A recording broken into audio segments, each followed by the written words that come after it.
Good morning, Philippines. Andito na naman ako sa market ng Brussels. And ayan po, ito yung friend ko na taga Vietnam. Yan, yung friend with heart.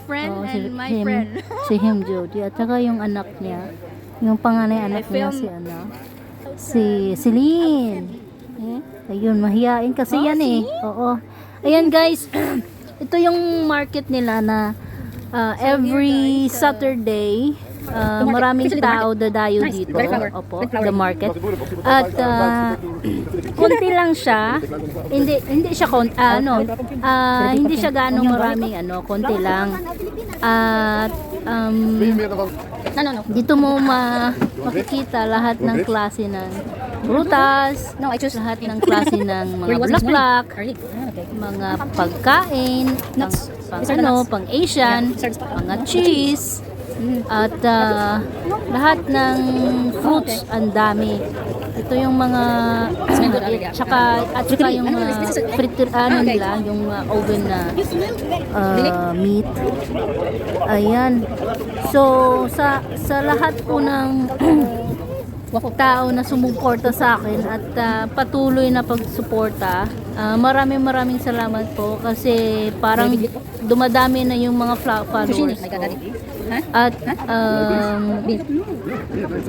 siguro sa pagdating ng panahon, ako naman yung magbibigay sa inyo ng help para sa ginawa ninyo sa akin na pagre-reels ko. Ayan, dito po bibili kami ng beans at saka strawberry. Ayan. At sa dulo pala nito guys, ito yung gaspar na ang sarap ng lasa ng chicken at hindi masyadong mahal. Kaya siguro pinupuntahan po ito dito kasi ang sarap pa plus mura pa. Kaya ayan po maraming pila. Dito po yung mahal na fish. Ayoko niyan. Dito lang kami sa Gaspar kasi masarap at saka hindi lang masarap, ang lasa talaga ng chicken. At ang bango-bango kaya niyan. Diyan. Ayan po. Pag kukuha po kayo ng 4, may free na isa, 7.8 euro. Oo, ayan. Tumingin kami sa isda pero si Celine parang naiiyo siya kasi bakit ganyan daw yung isda. Ayan, ito pa yung mga veggies. Gusto ni Celine bili ng waffle dito, yung natural lang. Ayan. Kaya binilhan namin. At saka next spot po guys is papunta po kami sa tinapay. Kasi yung tinapay dito hindi luma, yung fresh baked from the oven po. Ayan. At ito po yung 10 euro.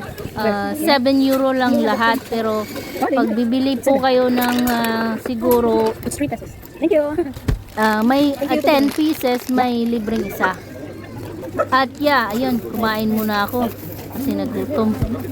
Dami kayang tao dyan kasi Saturday daw, tapos talagang dinadayo po yung market nila dito. At yan, ang daming tao sa church kasi may bagong kasal na lumabas sa church. Ayan po, bagong siguro magsa-start na po yan eh. Kasi nung pumunta kami, may natapos na daw. Ayan, siguro si Him gusto uminom ng beer. Kasi ang tagal na daw niya hindi uminom ng beer. Kaya punta kami sa bar na gusto niya kasi alam niya yung beer dito is masarap. Kaya yan, pasok na kami sa bar. At sa lahat po ng sumuporta sa akin, maraming salamat po. God bless!